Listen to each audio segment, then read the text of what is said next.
Tổ Lâm Tế đã nói rằng mình là người tu thì mình phải biết làm chủ mình, tùy xứ tác chủ.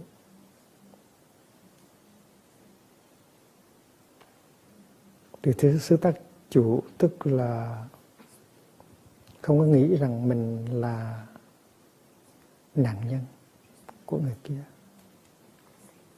Khi mình thấy mình là nạn nhân của người kia, của tăng thân, thì mình không có đóng được cái vai trò chủ động nữa và mình thất bại.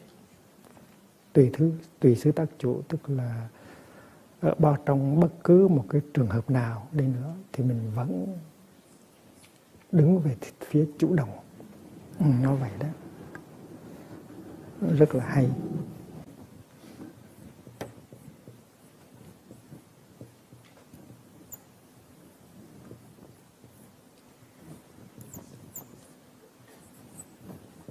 Tùy xứ tác chủ.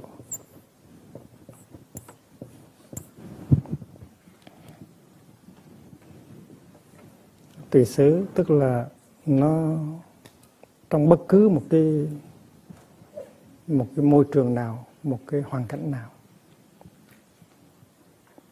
dầu cái hoàn cảnh đó nó có những khó khăn, nó có những cái phức tạp, thì mình vẫn giữ được cái thế làm chủ của mình. Mình không có trở thành bị động. Mình nói tại vì họ vậy cho nên tôi mới vậy.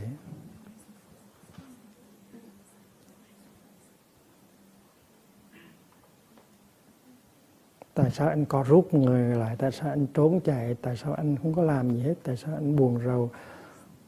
Là tại vì họ vậy cho nên tôi mới phải vậy. Cái đó là đứng về phía bị động, passive. Và Tổ dạy mình á, nếu có một vài cái tiêu cực ở trong hoàn cảnh của mình đó, thì mình đừng có trở thành ra thụ động, bị động. Mình nói rằng có một vài cái tiêu cực như vậy thì mình có mặt đây là để mà giúp cho những cái tiêu cực đó không còn. Và mình đứng về phía chủ động. Ta phải làm cái gì? Sự có mặt của ta và cái cách tu tập của ta sẽ có công năng chuyển hóa được cái đó. Và mình đứng về phía chủ động. Tùy thứ tác chủ là như vậy. Chứ không phải là đi tới đâu cũng muốn làm chủ thiên hạ hết đâu. Tùy sự tác chủ là như vậy. Wherever you are, you don't feel like a victim. You tích cực, mình phải có thái độ tích cực tùy sự tác chủ. Và khi mà mình có cái thái độ tùy sự tác chủ rồi thì mình không cần phải đi, mình không cần nghĩ mình phải đi tìm một cái chỗ khác người ta dễ chịu hơn. Tại mình quyết tâm xây dựng cái tăng thân này, mình quyết tâm giúp những người khác chuyển hóa những cái khó khăn đó.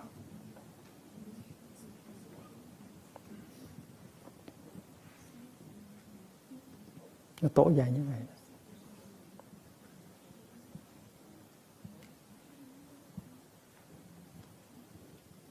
Sự có mặt của một người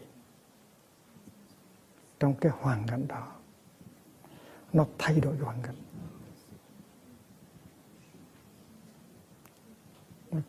Thánh nhân mà xuất hiện ở đâu thì cỏ chỗ đó nó xanh hơn, trời chỗ đó nó trong hơn, và nước ở đó nó ngọt hơn. Và đó là cái niềm tin của người Á Đông. Khi mà có một vị thánh nhân xuất hiện thì cái năng lượng lành đó, nó chuyển đổi được hết.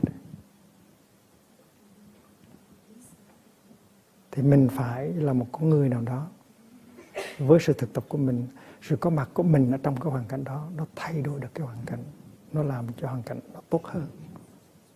Và mình phải đứng về phía chủ động mà mình làm như vậy. Ta có mặt ở đây, ta phải làm sao cho sự có mặt của ta nó chuyển đổi được tình trạng. Và mình đứng về phía chủ động Và đứng về phía chủ động thì không bao giờ có tư tưởng rút lui hay là chạy trốn đi chỗ khác, là tùy sư tác chủ.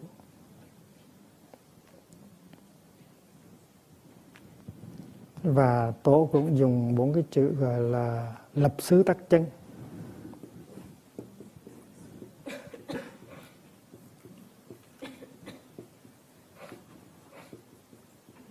Đặt chân.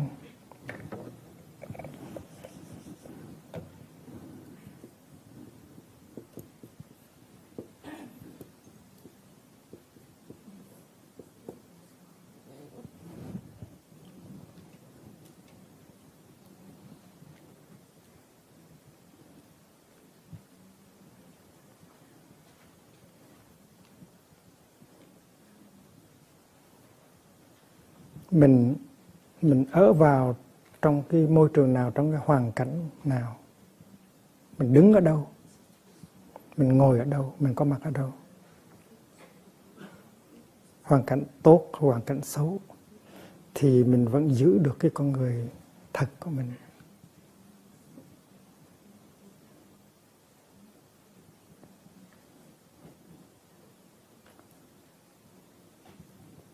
Mình ngồi riêng một mình trong phòng, mình cũng là người đó. Mình ngồi với một người bạn thân thì mình cũng là con người đó. Và mình ra giữa quần chúng, mình cũng vẫn là con người đó. Mình không có mặt nạ, mình không có nhiều mặt nạ, để khi gặp người này thì mang mặt nạ này, khi gặp người kia thì mang mặt nạ kia. Gọi là lập xứ tắc chân.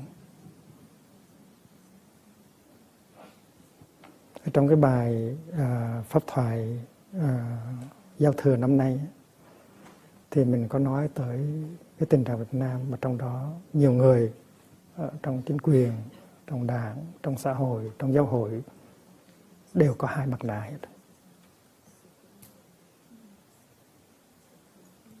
Và tùy theo lúc thì mang mặt nạ này, tùy theo lúc khác thì mang mặt nạ khác. Đó là một cái điểm rất là tiêu cực của đất nước hiện bây giờ. Chúng ta sợ nhau, chúng ta nghi ngờ nhau. Và vì vậy chúng ta phải có những cái mặt nạ khác nhau. Ban đầu thì mình nói rằng là mình phải linh động. Đi với Phật thì mình mặc áo cà sa, đi với ma thì mình phải mặc áo giấy. Ban đầu thì mình nói như vậy đó, phải linh động, phải uyển chuyển.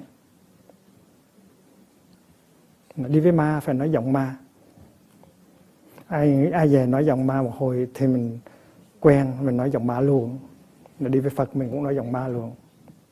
Cho nó rất là nguy hiểm.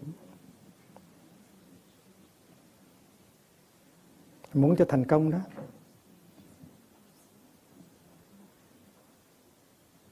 thành ra mình nói chiều theo cái ý của người đó, mình nói theo cái sở thích của họ, mình nói giống như là mình rất là thích cái đường lối của họ, nhưng mà trong bụng mình không phải như vậy. Ban đầu mình muốn nói chiều như vậy để cho có cảm tình, rồi sao mình chuyển hóa người đó. Nhưng mà mình mặc áo giấy một hồi thì mình thành ma luôn. Và Tổ không có muốn như vậy. Tổ mình không có muốn mình linh động, mình uyển chuyển cái cách đó.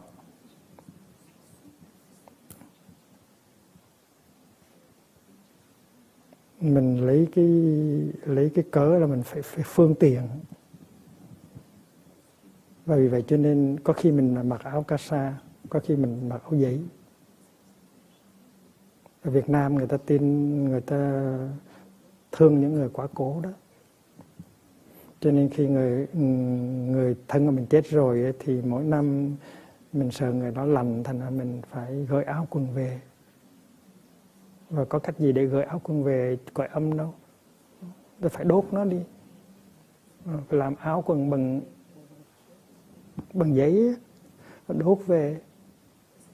Vì vậy cho nên ma là mặc áo giấy là vậy đó. Thì mình đi với ma thì mình phải mặc áo giấy.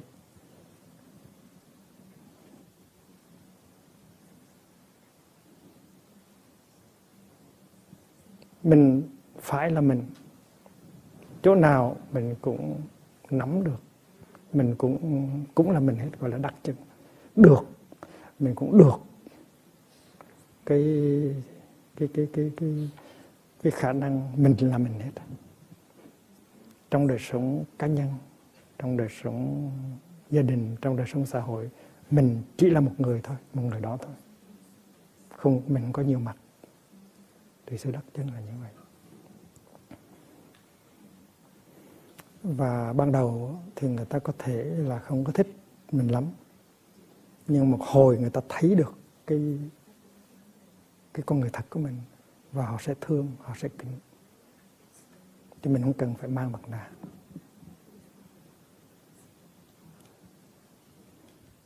Thì Tổ đã thương, Tổ đã chỉ đường cho mình phải theo như vậy thôi. Và nếu như cả chúng cùng thực tập với nhau theo nguyên tắc này á, thì sự chuyển hóa nó sẽ xảy ra rất là mau. Cái tình vấn đề sẽ được xây dựng rất là mau chóng. Tăng thân sẽ đẹp lên rất là mau chóng. Mình phải làm gương cho những người khác. Mình phải liên kết với những người khác để có đủ sức mạnh làm công việc này. Nếu mình không có giúp nhau thì ai giúp nhau? Mình phải có can đảm, mình phải là mình. Đừng có trốn tránh, đừng có sợ sệt. Thì lúc đó mình mới thành công được trong cái công trình xây dựng tăng thân, xây dựng tình huynh đệ.